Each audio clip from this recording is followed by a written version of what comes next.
नमो अरिहन्ताणम् नमो सिद्धाणम् नमो आयर्याणम् नमो वज्जायाणम् नमो लोये सव्वसाहुणम् एसो पञ्चनमुक्कारो सव्वपावप्पणासनो मङ्गलाणं च सव्वेसिं परमं हवै मङ्गलम्। पवित्र तन रखो, पवित्र तन रखो, पवित्र मन रखो, पवित्र मन रखो, पवित्र मन रखो। पवित्रता मनुष्यता की शान है, पवित्रता मनुष्यता की शान है। जो मन वचन कर्म से पवित्र हो,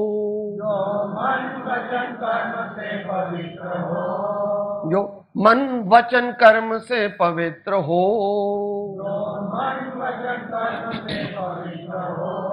वो चरित्रवान ही यहाँ महान है, वो चरित्रवान ही यहाँ महान है।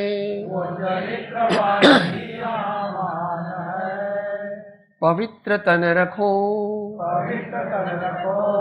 पवित्र मन रखो, पवित्र मन रखो, पवित्र मन रखो, पवित्र मन रखो। ओम संयुक्तं नित्यं ध्यायन्ति योगिनः कामदं मोक्षदं चैव ओंकाराय नमः। मोक्षमार्गस्य नेतारं भेत्तारं कर्मभृतां ज्ञातारं विश्वतत्त्वानां वन्दे तद्गुणलब्धये। अज्ञानतिमिरान्धानां ज्ञानाञ्जनशलाकया चक्षुरुन्मीलितं येन तस्मै श्री गुरवे नमः। परात्पर गुरवे नमः, परम्पराचार्य गुरवे नमः, परम गुरवे नमो नमः। मंगलमय मंगलकरन् वीतराग विज्ञान नमो ताहि जाते भये अरिहन्त आदिम हा।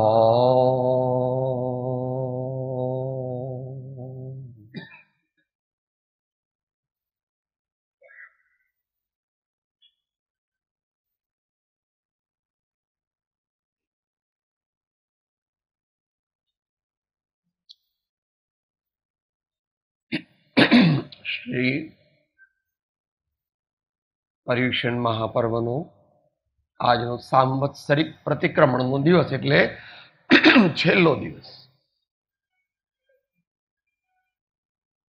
આખા વર્ષમાં કરેલા પાપોની સમજણપૂર્વક અને ભાવપૂર્વક માફી માંગીએ અને માફી આપીએ.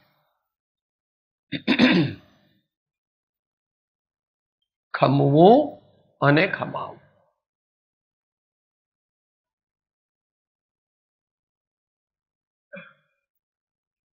એ માટે સાંજે 3:30 થી એક નિયત ક્રમ છે જેની આપણે ઉપાસના કરવાના છીએ.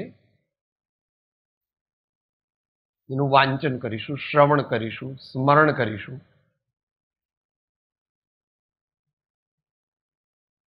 એમાં એક પત્ર પણ છે, કૃપાળુદેવ વચનામૃત, પત્રાંક 128, તેનો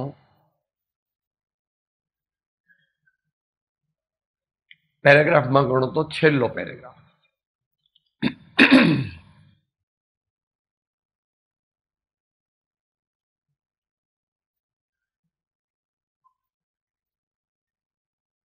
જીવનમાં શું કરવું છે? જીવન શેને માટે મળ્યું છે?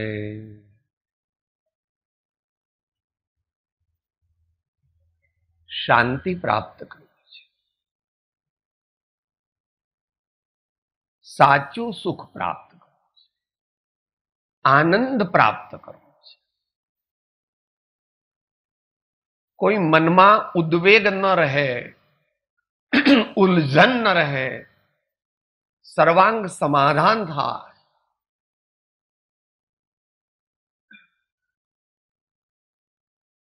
સાચી શીતળતા અને સાચી પ્રસન્નતા પ્રાપ્ત કરવી છે. ભલે તું કહે કે મારે મારે એ નથી જોઈતું, મારે તો આ વસ્તુ જોઈશે, મારે આ વસ્તુ.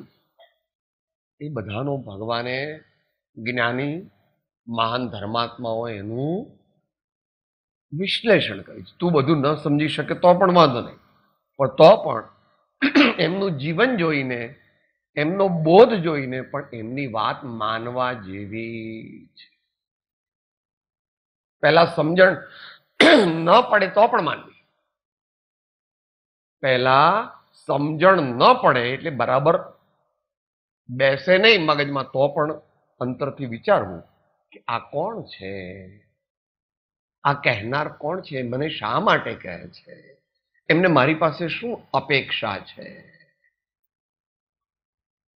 વળી જે મહાપુરુષોએ કીધું છે એ મહાપુરુષોનું તો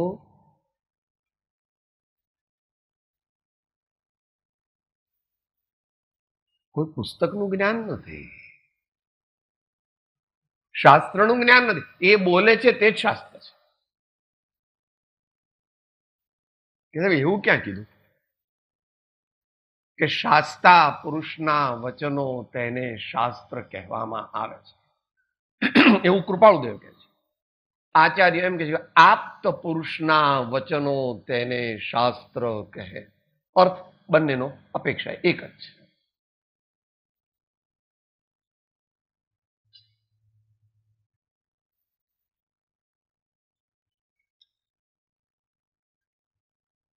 સમયની મર્યાદામાં સંક્ષિપ્ત વિચારણા કરીશું.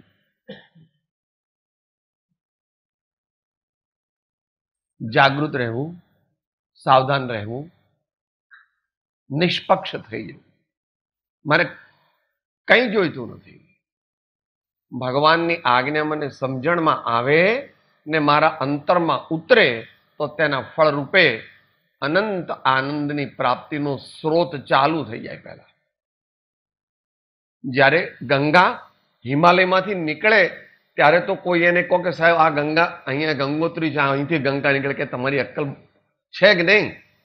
ગંગામાં તો મોટી સ્ટીમરો તરે, એટલી મોટી ગંગા હોય ને આટલું નાનું આવું ઝરણા જેવું છે એને ગંગોત્રી કહો, ગંગા કહો છો? અરે ભાઈ ગંગોત્રી નહીં, ગંગાનું ઉદ્ગમ સ્થાન છે એટલે એને ગંગોત્રી.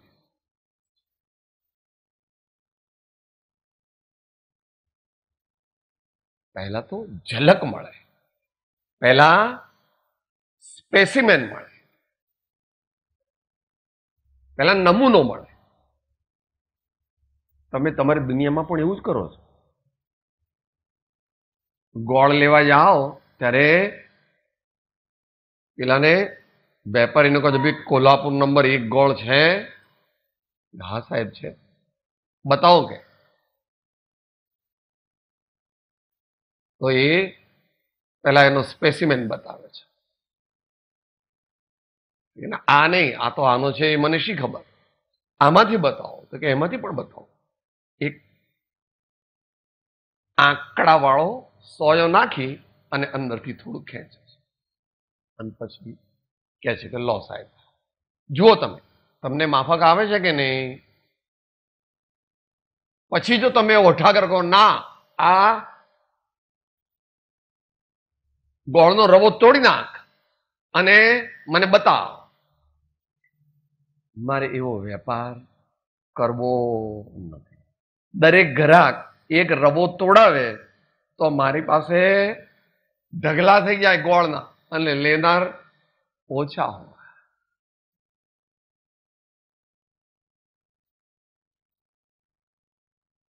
નમૂનો મળે, પહેલા નમૂનો મળે. એ નમૂનો પ્રાપ્ત થવો એને ભગવાન એના અનેક શબ્દો છે.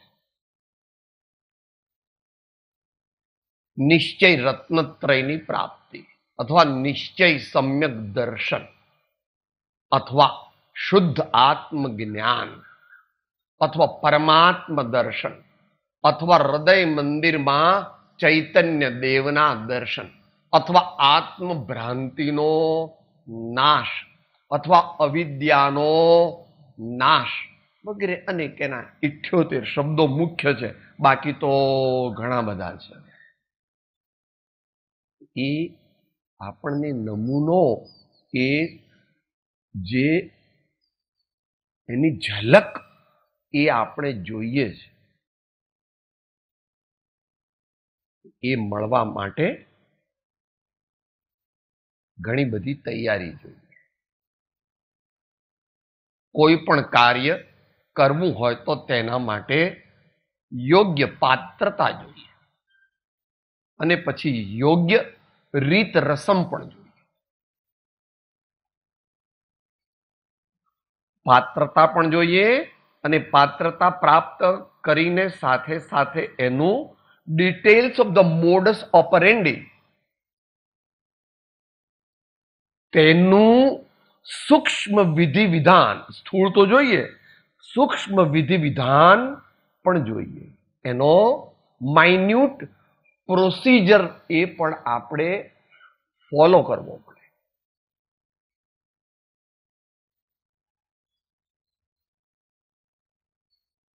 તમારે કોઈ મિત્રના કોઈ પ્રસંગે તમારે ત્રીજા ભોયવાડાના ચોથા મકાનમાં જવું છે અને તમે અમદાવાદમાં છો તો શું કરો? એટલી ખબર નથી સાહેબ. ગમે તે રીતે આપણે મુંબઈમાં પહોંચી જવાનું, એટલે મુંબઈમાં પહોંચી ગયો એટલે પહોંચી ગયો એમને ત્યાં કે ના ના સાહેબ હજુ તો હું મુંબઈ સેન્ટ્રલ આવ્યો, હવે પછી ત્યાંથી મારે બસમાં બેસીને કે ટેક્સી કરીને ભુલેશ્વર જવું પડે, ભુલેશ્વરમાંથી ભોયવાડામાં જવું પડે, ભોયવાડા પહેલો બીજો કે ત્રીજો, એમાં કઈ લાઈન ડાબી કે જમણી, અને એમાં કયા નંબરનું મકાન, અને પછી એમાં કયા નંબરનો રૂમ. વ્યવહારમાં તો એટલો બધો હોશિયાર છે કે એને કંઈ કહેવું પડતું, પણ અહીંયા કહે છે કે સાહેબ અહીંથી હું એવો ધુમકો મારું કે સીધો મોક્ષમાં જવું. ન ભૂતો ન ભવિષ્ય. ભગવાનને માટે પણ એ સંભવ નથી બન્યું કે સાહેબ ભરત ચક્રવર્તી તો ફટ દઈને મોક્ષ લઈ લીધો. એમણે એમ કઈ લીધો નથી, એમના આગલા ભવો જાણવા જોઈએ અને એમનો એ ભવ પણ જાણવો જોઈએ. આપણે તો આખા દિવસમાં માંડ 2 વાર ભગવાનને યાદ નથી કરતા, આટલા હલકા છીએ તો. એ તો ચક્રવર્તી પણ હતા અને મહાજ્ઞાની ક્ષાયિક સંકિતિ પણ, તો પણ 1-2 વાર સ્વાધ્યાયમાં આવી ગયું. કલાકે ઘંટી વગાડતા, જે એની રીત હોય તે. ચેત ભરત ચેત, કાળ ઝપાટા લે. હમણાં આદરણીય ભાઈ શ્રી ખુશવંતભાઈએ કહ્યું ને, અચળ ગંભીર ઉપયોગ રાખ. અને જગતની વિસ્મૃતિ કરવી પડે તો ભગવાનની સ્મૃતિ થાય. બે સાથે ન થાય. સ્મૃતિમાં એક સમયે એક જ પદાર્થ હોય, એ પછી સૂક્ષ્મ વાત છે.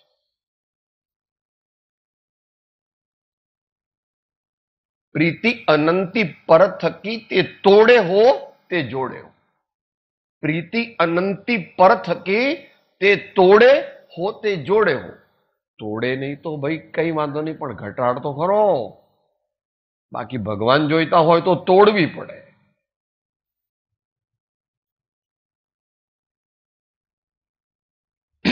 जहां काम तहां राम नहीं, राम तहां नहीं काम, दोहू साथ मिलत नहीं, दिन रजनी एक साथ. સંસાર ઇન્ટેક્ટ રહે ને વધતો જાય અને મોક્ષ મળી જાય એવું 3 કાળમાં બન્યું નથી, કારણ કે 2 પ્રતિપક્ષી છે. 2 પ્રતિપક્ષી છે. અંશે સાથે રહી શકે, પણ પૂર્ણ મોક્ષ અને તારી મોહાશક્તિ, તારો રાગ દ્વેષ 2 સાથે રહી શકે. કેટલામું પત્રાંગ? ત્યાં તો દ્રષ્ટિ કીધી. જગતની દ્રષ્ટિ અને જ્ઞાનીની દ્રષ્ટિ વચ્ચે પશ્ચિમ પૂર્વ જેટલો તફાવત. એટલે પોતાને બહુ ઊંચી દશા પ્રાપ્ત કરવી હતી ત્યારે એવી ભાવના કરી કે સર્વ સંબંધનું બંધન તીક્ષ્ણ છેદીને વિચર શુંકવ મહત પુરુષને.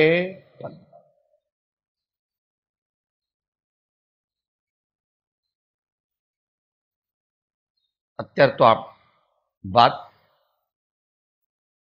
માત્ર આત્મજ્ઞાન પ્રાપ્તિની ચાલે છે, પણ આત્મજ્ઞાન પ્રાપ્તિ પહેલા લાંબી ભૂમિકા છે. આત્મજ્ઞાનની પ્રાપ્તિ પહેલાની લાંબી ભૂમિકા છે, જે આત્મસિદ્ધિમાં આપણે સમજીએ છીએ. પહેલા 19 ગાથામાં બધી ઇન્ટ્રોડક્શન કરી તે ફૂલફિલ કરવી પડે. પછી મતાર્થીના લક્ષણ જાણી અને પોતાનામાં હોય તે એક એક કાઢી નાખવા જોઈએ. હવે તો માતાઓ શું નોકરાણી બધું કરતી હશે. પેલા બા હતા તો કેવી રીતે ઘઉં સાફ કરાવે? પેલા ચારણીથી ચાળે. ચારણીથી લોખંડની હતી તે વખતે, અત્યારે ખબર નહીં. એટલે પેલા સ્થૂળ કચરો બધો નીકળી જાય, પછી સુપડામાં લઈને, એટલે ઘઉં આ બાજુ આવી જાય ને બીજો કચરો આમ આગળ નીકળી જાય. પછી અમને બધાને પેલા થાળની અંદર આપે કે હવે આ ઘઉં વીણો. હવે આ ઘઉં વીણો. એકે નાની કાંકરી નહીં રાખવાની, મોટી કાંકરી, અને તમને લાગે કે કચરો છે તોય નહીં રાખવાની, અને કોઈ સડેલો દાણો હોય તોય પણ રાખવાનો.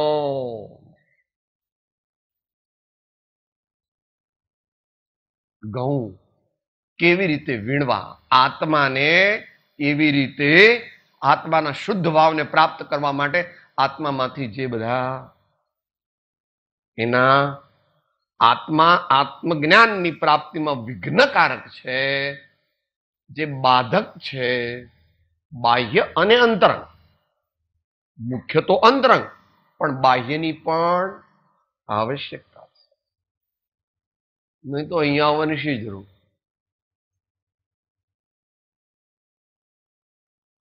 ભુલેશ્વરમાં કે માણેક ચોકમાં જ આપણે તો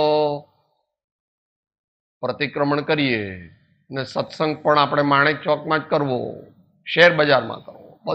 હવે તો બધું બદલાઈ ગયું છે એવું ક્યાં છે ભાઈ આ જાણકારો.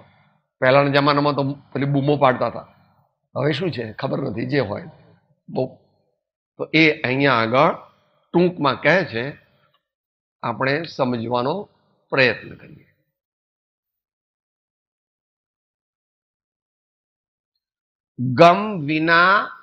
ગમ પડ્યા વિના આગમ અનર્થકારક થઈ પડે છે.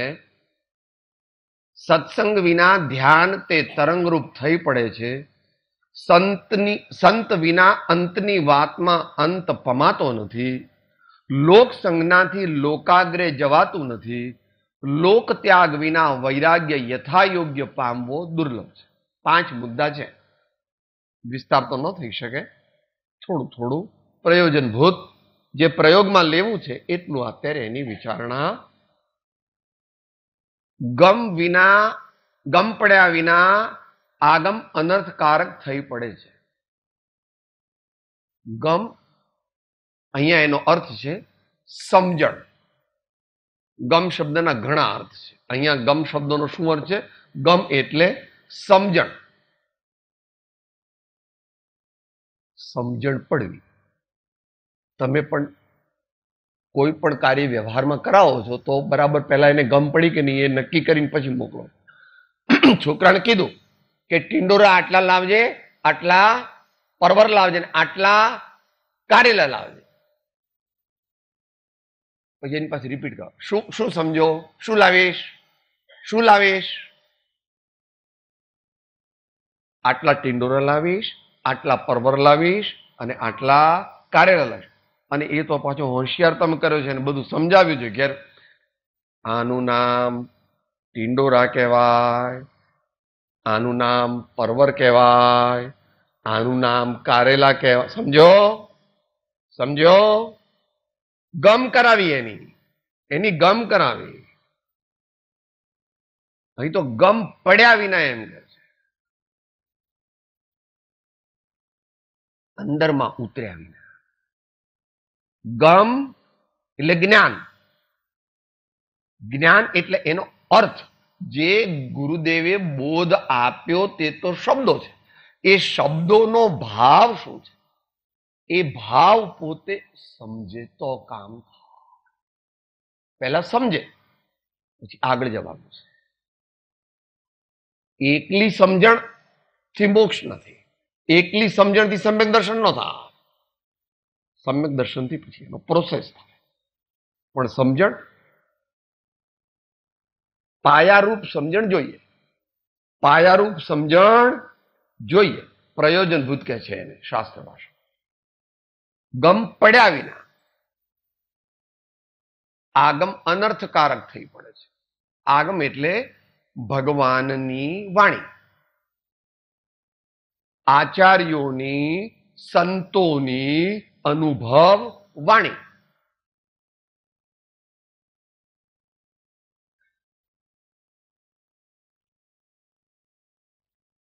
ઘણી વિસ્તૃત છે. આપણે એક કે બે કે ત્રણ જિંદગીમાં ભગવાનની વાણી બધી વાંચી શકીએ નહીં. માટે જે પ્રયોજનભૂત હોય, જેટલાથી આપણું કામ ચાલુ, આપણે શાસ્ત્ર વાંચવું તે પ્રયોજન નથી. આત્માની શુદ્ધિ દ્વારા આત્માની સિદ્ધિ કરવી એ પ્રયોજન છે. એમાં શાસ્ત્ર તે એક બાહ્ય અવલંબન છે, એક બાહ્ય કારણ છે. માટે એ વાંચવું જરૂરી છે.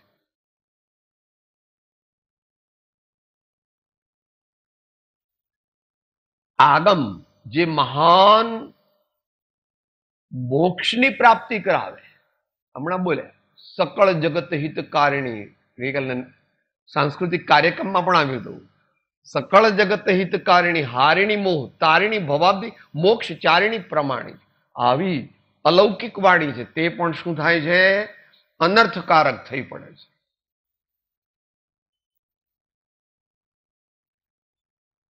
અનર્થ એટલે એ અર્થનો અનર્થ એમ સમજવું. ઉલટું ફળ આપનારી થઈ પડે છે, દુઃખ દેનારી થઈ પડે છે. કેમ? આગમનો વાંક નથી એમાં. આગમ તો બરાબર છે પણ ગમ નથી, એટલે આગમ અનર્થકારક થઈ પડે છે. શું કરીશું સાહેબ? ભાઈ, ધીરે ધીરે ગમ પ્રાપ્ત કરવી જોઈએ. સત્પાત્ર દ્વારા, વૈરાગ્ય દ્વારા, અભ્યાસ દ્વારા, સત્સંગની ઉપાસના દ્વારા અને શ્રી સદગુરુ દેવના સાનિધ્ય દ્વારા. કે એવું ક્યાં કહ્યું છે? એ બીજું બધું તો માન્યું, છેલ્લી વાત અમને માન્ય નથી. એ અહીંયા જયમાલામાં બોલીએ છીએ 10 લક્ષણ ધર્મની પૂજામાં. સામાન્ય મનુષ્ય એવું માને છે કે બહુ શાસ્ત્રો વાંચીએ તો બહુ જ્ઞાન થઈ જાય, કે બહુ શાસ્ત્રો વાંચીએ તો બહુ જ્ઞાન થાય. એવું નથી. કે શું કરવાથી જ્ઞાન થાય? ત્યારે કહો, તમે કહો. કે અમે ન કહીએ. ભગવાન શું કહે છે એ જાણ, આચાર્યો શું કહે છે તે જાણ. અમે તો એમણે કીધું એ પ્રમાણે સમજીને કહીએ. આખી કડી બોલું છું કે જેથી સજપૂર્વા પ્રસંગ જળવાય. उत्तम छिमा जहां मन होई, अंतर बाहिर शत्रु न कोई। उत्तम मार्दव विनय प्रकाशे, नाना भेद ज्ञान सब भाषे। ये समझ लीजिए, उत्तम मार्दव विनय प्रकाशे, नाना भेद ज्ञान सब भाषे। तारी आर्ग्युमेंट ने समझण ने अहींया ज्ञानीओए खोटी ठरावी। ते कीधुं तू के आटला बधा शास्त्रो वांचीने ज्ञान प्राप्त करी लऊं। અહીં કહે છે उत्तम मार्दव विनय प्रकाश। जो तारा जीवनमा उत्तम तो न प्रकाशे, पण तोय कृपाळु देवे तो परम विनय एवो शब्द तो वापर्यो छे। आत्मज्ञान थता पहेलानी शरत छे ने भाई, आत्मज्ञान थता पहेलानी शरत छे। मार्दव विनय डबल शब्द तो अर्थ तो एनो ए ज छे, पण आपणा जेवा ओछा समजूने डबल करावे। मार्दव रुजु भाव, नम्र भाव, कोमल भाव, जेनाथी अहमनो नाश थाय, जेनाथी परम विनय गुण क्रमे करीने प्रगटे। विनय प्रकाश है। अत्यारे तारा हृदय में तारा व्यक्तित्व में अंधारू छे, कारण के मोटो मोटो अहंकार अने ममकार बैठो छे। ये विनय ने बेसवा आववा दे। ज्यां सुधी विनय लावे नहीं त्यां सुधी ये जाय नहीं, अथवा ज्यां सुधी अहंकार काढे नहीं त्यां सुधी ये विनय आवे नहीं। थोड़ું कॉन्ट्राडिक्टरी लागे पण बाय डायरेक्शनल छे।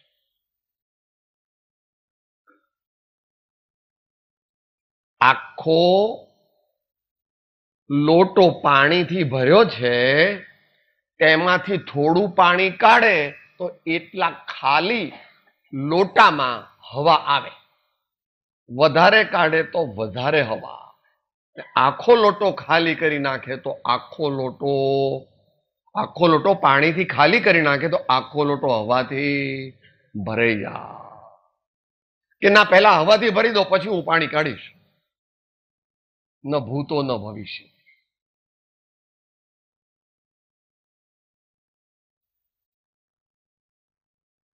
आ तो आपणे समझवानो प्रयत्न करीए छीए। कृपाळु देवे तो थोड़ी चीमकी आपी छे, निश्चय नहीं थी कि अमारी वात तने समझण पड़वानी नथी, पण कोकने समझण पड़शे। ये गाथा बोल नेक्स्ट। एवो मार्ग विनय तणो, भाचो श्री वितराग। मूल हेतु ते मार्ग नो, समझे कोई सुभाग।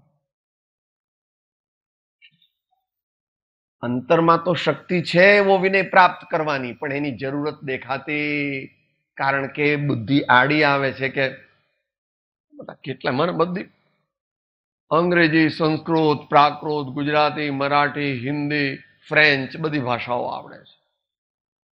આટલા શાસ્ત્રો મેં વાંચ્યા છે ને આટલા શાસ્ત્રો મેં લખ્યા છે, આટલા પ્રવચન મેં આપ્યા છે, ઘણું બધું કહે છે।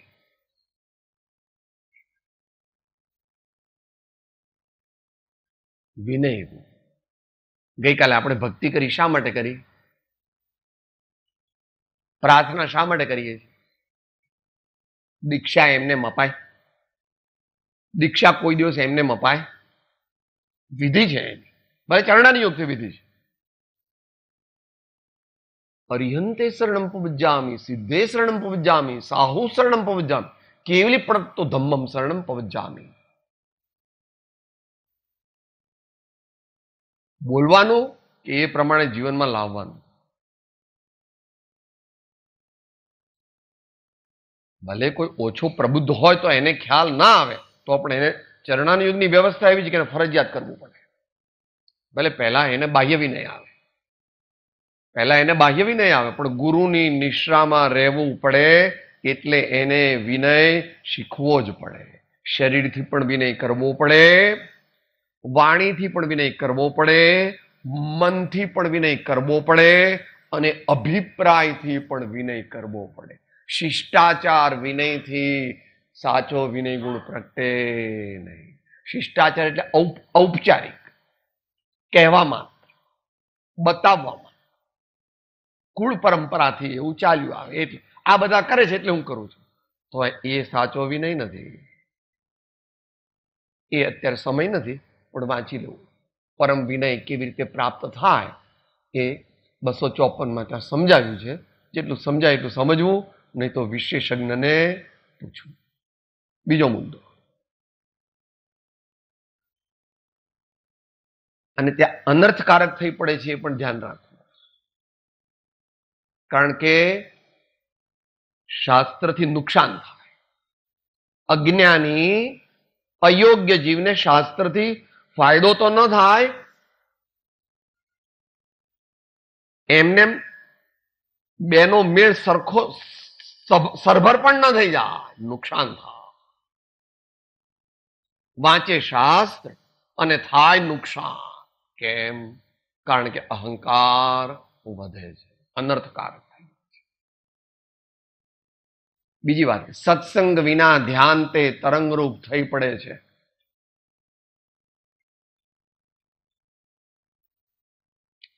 આજે માનવમાં અત્યારે વિવેકાનંદ અને ટાગોરને મહાપુરુષ તરીકે ક્યારે સ્વીકાર્યા?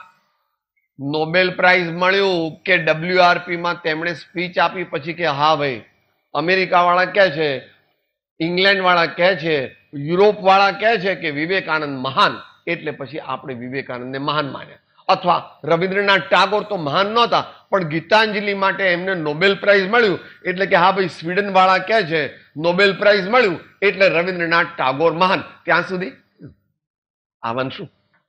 આવવાનું શું કામ છે? આપણે સ્વતંત્ર નિર્ણય લઈ શકતા નથી. અત્યારે બધું પાશ્ચાત્ય જગતમાં યોગા અને ધ્યાન એ શબ્દ બોલે છે. મેડિટેશન, યોગા, યોગના ભાઈ ઓ જી એ ઉચ્ચાર યોગ થાય એને બદલે યોગા એમ બોલે. બોલવાનો વાંધો નથી.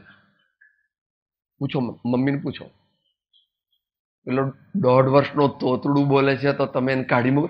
સાહેબ એ તો વધારે વાલો લાગે. તોતડું બોલે ને એ તો વધારે વાલો લાગે. એમાં પણ તોતડું બોલે તો વાંધો, પણ અંદરમાં ભાવ એનો સાચો છે.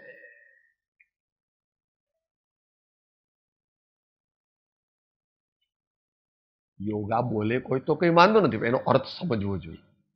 તો અત્યારે ધ્યાનની ફેશન છે. બધા કહે અમે ધ્યાન કરીએ છીએ. કેટલાક ભાઈઓ તો એમ કે હું સાહેબ 10 કલાક ધ્યાન કરું છું, 11 કલાક ધ્યાન કરું છું. જેવી રીતે કરતા હોય તેવી રીતે. ભગવાને તો એવું કહ્યું છે કે ખરેખરું ધ્યાન કોઈ પણ મનુષ્ય 48 મિનિટ કરી શકે નહીં, અને જો ખરેખરું ધ્યાન જો 48 મિનિટ કરે તો એને નિયમથી પરમાત્મા પદ પ્રગટે, એવું ભગવાને કહ્યું છે. ધ્યાન કરવું સારું છે, એકાગ્રતાનો અભ્યાસ કરવો સારો છે, પણ હું ધ્યાની છું એમ માનવું તે ખોટું છે. કે એનું આગમ પ્રમાણ આપો એવું તમે કેમ કહો છો કે બંને આગમ પ્રમાણ આપે?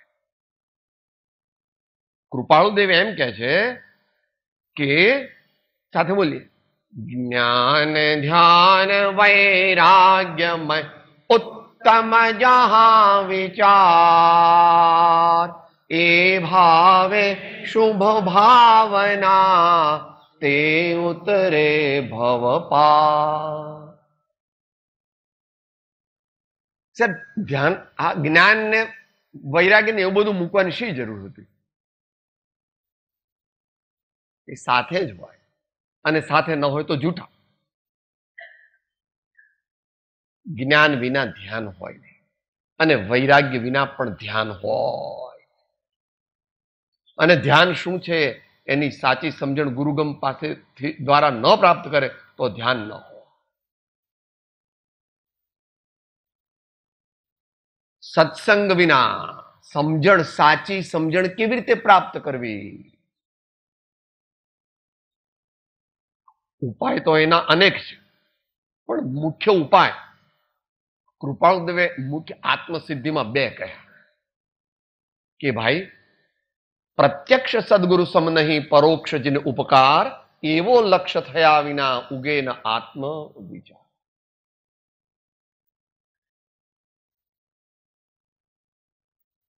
થોડુંક રિવોલ્યુશનરી સ્ટેટમેન્ટ પણ કર્યું કે પ્રત્યક્ષ સદગુરુ સમ નહીં પરોક્ષ જીન ઉપકાર. ને ગુરુ મોટા અને ભગવાન નાના એમ કહો છો? સમજો ભાઈ, આવેશમાં આવવાથી કલ્યાણ થતું, આવેગમાં ત્રણેય જાય તેનું કલ્યાણ ન થાય. શાંત રહેતા શીખે, સમતા રાખે. હમણાં આખો પત્ર હતો ને જે ભાઈ શ્રી ખુશમનભાઈએ વાંચ્યો તેનો, at any cost and by all means, at any cost and by all means, ઉત્તમ પદની પ્રાપ્તિ કરવી હોય તો એ પ્રમાણેનું મૂલ્ય પણ ચૂકવવું પડે. એક સત્સંગ સદગુરુ તે એનો ઉપાય છે સાચી સમજણ પ્રાપ્ત કરવાનો, અને તેમનો કોઈ કાયમ યોગ ન મળે તો તેમની જે દિવ્ય વાણી છે એનો પણ તેમની આજ્ઞા લઈને જે પરિચય કરે તો તેનાથી પણ ફાયદો થાય, લાભ થાય, સમજણ પડે. પણ પોતાની મેળે શાસ્ત્ર વાંચે ને પોતાની મેળે સાધના કરે તો ન થાય. અહીં સત્સંગ વિના એમ કીધું છે, ત્યાં આગળ અધ્યાહાર છે કે સત્સંગની ઉપાસના. કે એવું કેમ તમે કહો છો? તો કે એને માટે તો 609મો પત્ર વાંચે. સત્સંગ કરવાનો નથી, સત્સંગની ઉપાસના કરવા. એનાથી શું થાય? ગમ આવે. ગમ, ગમ એટલે આત્માના સાચા સ્વરૂપની સમજણ. પછી વિષય જરા શાસ્ત્રીય છે એટલે અત્યારે નથી. પ્રમાણથી, નયથી, ન્યાયથી, નિક્ષેપથી એમ બધું જુદું જુદું છે. એ આગળ અત્યારે પ્રયોજનભૂત સાચી સમજણ આપેલી ગમ પ્રાપ્ત કરવી છે ને. આગળ કહ્યું ને આગલા વાક્યમાં, ગમ એ ગ્રમ પ્રાપ્ત કરવાનો ઉપાય કે સત્સંગ વિના ધ્યાન તે તરંગરૂપ થઈ પડે છે. એટલે સત્સંગ દ્વારા સદગુરુના ઉપદેશ વગર, સદગુરુ પાસેથી પ્રાપ્ત જ્ઞાન પ્રાપ્ત કર્યા વિના, અથવા આનંદગંજી કહે છે એ પ્રમાણે પ્રવચન અંજન જો સુદ ગુરુ કરે દેખે પરમ નિધાન જીનેશ, હૃદય નયન નિહાળે જગધણી મહિમા મેરુ સમા. ભગવાનના દર્શન આ ચામડાની આંખોથી નથી થતા. આ ચામડાની આંખો તો ચામડું જુએ, આત્મા ચામડું નથી. આત્મા તો દિવ્ય જ્ઞાન આનંદનો પુંજ છે. તે તો કેવી રીતે પ્રાપ્ત થાય? Close your eyes, open your inner vision, and then you will experience the same.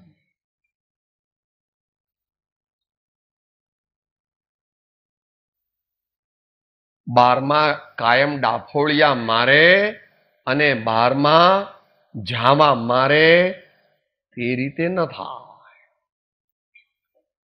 ફરી પાછા શ્રી આત્મસિદ્ધિ શાસ્ત્રમાં એટલા માટે 15 કે 17 વાર વિચાર શબ્દ વાપર્યો અને પાછો સુવિચાર એવો શબ્દ વાપર્યો.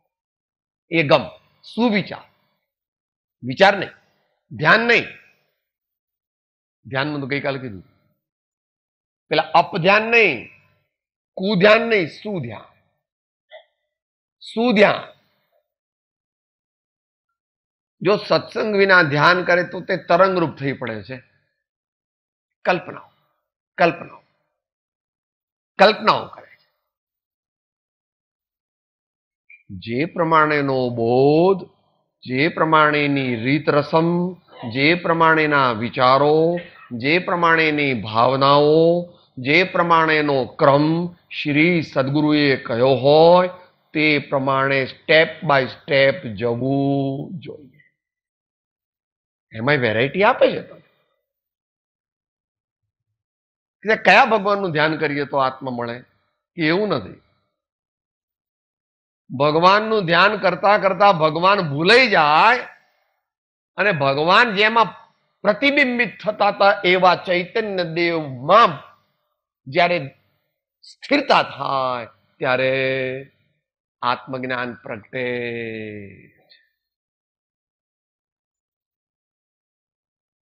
એ વિશેષ ગુરુગમથી સમજવું. ત્રીજો મુદ્દો, સંત વિના અંતની વાતમાં અંત પમાતો નથી.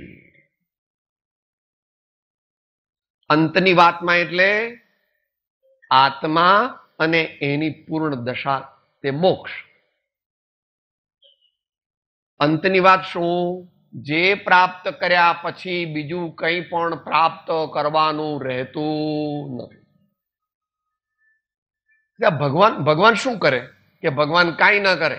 ભગવાન તો ક્ષણે ક્ષણે, એ તો આગમ સમય શબ્દમાં નવો નવો અનંતો અતિન્દ્રિય આનંદ અનુભવે. અને તે કેટલા વર્ષો સુધી? 1000 લાખ કરોડ અબજ. ભગવાનને થાક ન લાગે? ભગવાનને કઈ જરાક મોનોટોનિસિટી ન થઈ જાય? ભગવાનને કઈ ચેન્જ જોઈએ ને? એમાં તો 6 દિવસ ખાઈએ ને તો પછી આ લોકોને કહીએ કે ભાઈ આજે તો રવિવાર છે એટલે ફરસાણ બનાવજો, મીઠાઈ બનાવજો વગેરે. જો કે આજકાલ તો એવું બધું ત્યાં કહે છે, આ લોકો બધા એમ કહે છે હોટલમાં ચાલે છે. એવું બધું આપણે મુખ્યપણે નહીં કરવાનું, અપવાદ માટે જ જવાનું. હોટલમાં ખાવું એ આગળ વધેલા મુમુક્ષુનું લક્ષણ નથી. આપણે તો આપણો આહાર જ લેવો પડે. પણ પરાધીન ગૃહસ્થ અવસ્થામાં કોઈક વાર કોઈક સાથે જવું પડે હોટલમાં તો પણ પોતાની મર્યાદા જાળવવી જોઈએ. પોતે તો હોટલમાં જવું નથી, પણ કોક વાર ગૃહસ્થ આશ્રમ એટલે જ પરાધીન. તમારે ન કરવું મનની રુચિ હોય તો કોક વાર કરવું પડે. એવી હલકી દશા છે, અપેક્ષા. મુનિના પ્રમાણમાં એ નીચી દશા છે. એટલે અંતની વાત એટલે આત્માની વાત અથવા આ પૂર્ણ શુદ્ધ આત્માની દશા, તેનું નામ મોક્ષ. અંત પમાતો નથી એટલે ખરેખર એની પૂર્ણ સમજણ આવતી નથી. પેલું થિયરમ આપણે લખતા હતા તો ગમે ત્યાં લખતા હતા કે બધું પૂરું થાય પછી લખતા હતા QED. QED ક્યારે લખતા હતા? અત્યારે શું છે ગુજરાતીમાં? શું છે એનું? હે, ઇતિ સમાપ્તમ જે હોય વચ્ચે લખો તો ચાલે. બધું પૂરું થાય, નામ QE. હવે કાંઈ નહીં, આગળ બોધ ના આપ્યો. નિશ્ચય સર્વે જ્ઞાનીનો આવિયત સમા ધરી મૌનતા એમ કહી સહજ સમાન. પછી આગળ બોધ નથી, આગળ તો શિષ્ય કહે છે. આ તો રૂપક રૂપે છે, કારણ કે ત્યાં તો શિષ્ય પણ પોતે છે ને ગુરુ પણ. અંત પમાતો નથી એટલે એનો પૂર્ણ તાગ મળતો નથી, એનું રહસ્ય સમજાતું નથી, એનો પરમાર્થ પ્રાપ્ત થતો નથી. શેના વિના? સંત વિના. તો કે આવું કેમ લખ્યું સાહેબ? કે આવું બધા મહાપુરુષોએ લખેલું છે. બધા મહાપુરુષોએ લખેલું છે, કારણ કે એમણે એવી રીતે જીવન જીવ્યા છે. સત્સંગની ઉપાસના દ્વારા પોતાના આત્માનું કલ્યાણ કર્યું છે. અને સત્સંગ ન હોય ત્યારે સત્સંગમાં જે આપેલી આજ્ઞાઓ હોય તેનું પાલન કરીને આત્મકલ્યાણ કર્યું છે. સંત એટલે જેનામાં સત પ્રગટ્યું એનું નામ સંત. જેનામાં આત્મદશા પ્રગટી તે. એના ઘણા બધા લક્ષણ છે, અત્યારે એ વિષય નથી. જેનો અંતરનો મોહ ગયો, જેની મોહ ગ્રંથિ ગઈ અને તે જવાથી ઘણું બધું પ્રગટે છે. એ શાસ્ત્રથી જાણવું. સંતો તો સાદી ભાષામાં કહે છે, કારણ કે તું બીજું સમજી નહીં શકે. તેના નેણ ને વેણ બદલાય હરી રસ પીજીએ, તેના નેણ ને વેણ બદલાય હરી રસ પીજીએ. એવું સરવાર્થ સિદ્ધિમાં કહ્યું છે કે ભગવાનના દર્શન, ગુરુના દર્શન કરે. ગુરુ તો કે ઉપદેશ તો આપતા નથી, શું કામના? ગુરુ ઉપદેશ આપે એવો નિયમ નથી. ગુરુ તારા બંધનમાં નથી કે ઉપદેશ આપે. એમનું જીવન જો, એમની આંખો જો, અને એમની વાણીનું રહસ્ય સમજ ને જો તારી પાત્રતા હોય તો તને સમજાય, નહીં તો હજુ વાર છે. आगे आगे आगे आगे काम होगा. આચાર્ય ભગવાને એનું દ્રષ્ટાંત પણ આપ્યું છે. સમાધિ શતકમાં પણ આપ્યું છે, અન્યત્ર પણ આપેલું છે. પ્રગટેલો દીવો હોય તેની સાથે આપણે આપણી ગમે તેવી નહીં, ઘીમાં જબોળેલી બરાબર તૈયાર કરેલી વાટ આપણે જોડીએ અને સહેજ પાછું ધીરજ રાખવું, એમ નહીં લીલવાનું.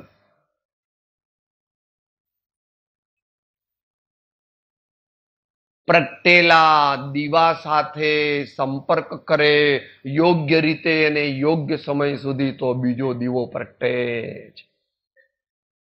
અને છેલ્લા બે મુદ્દા અત્યારે લઈ તો નહીં શકાય, માત્ર લોક સંજ્ઞાએ લોકાગ્રે જવાતું નથી.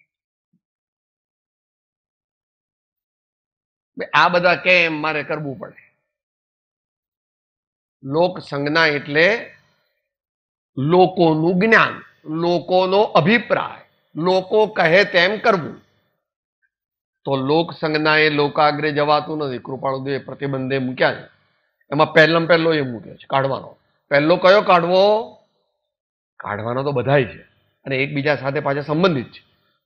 લોક પ્રતિબંધ, સ્વજન પ્રતિબંધ, દેહાદિ પ્રતિબંધ અને સંકલ્પ વિકલ્પ પ્રતિબંધ.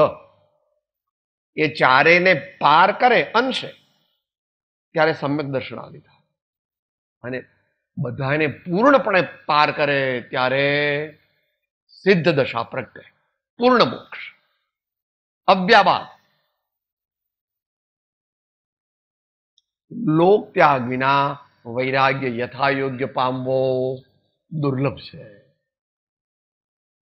અહીંયા આગળ યથાયોગ્ય શબ્દ ગુરુગમથી સમજવો.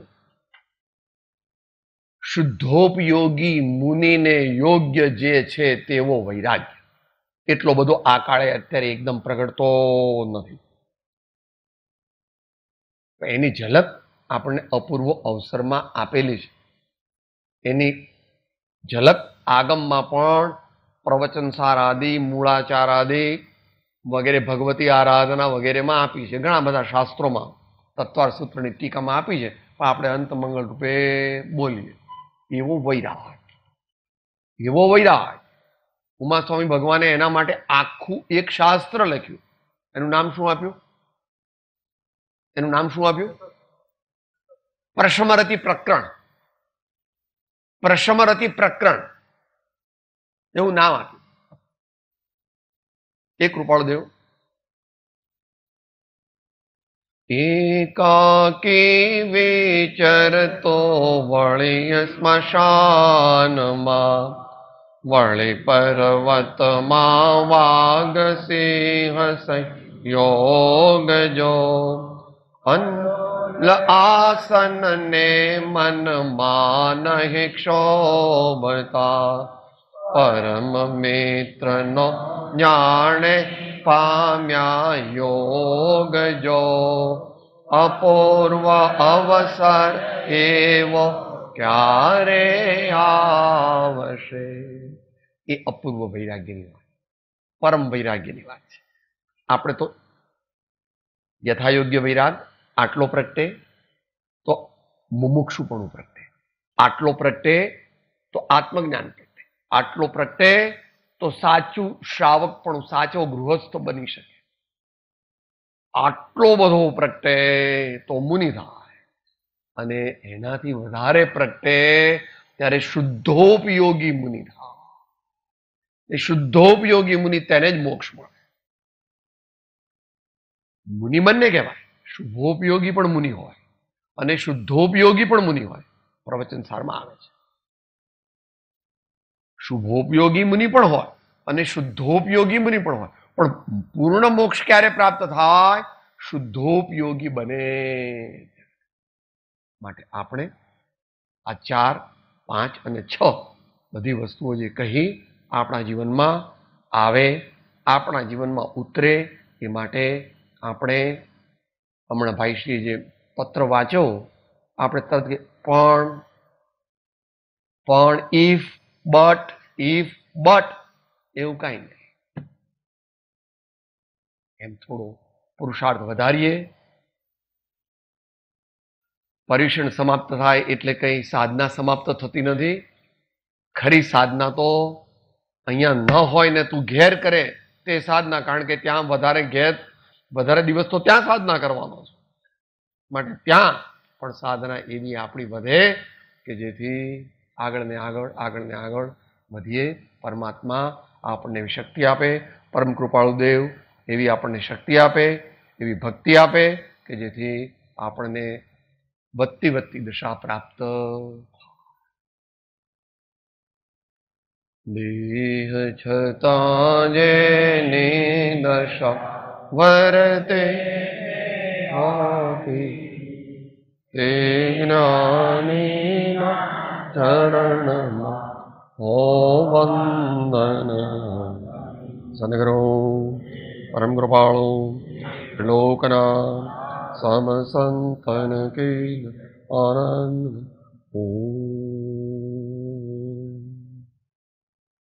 હું આત્મા છું, આપનો સેવક છું, સૌનો મિત્ર છું.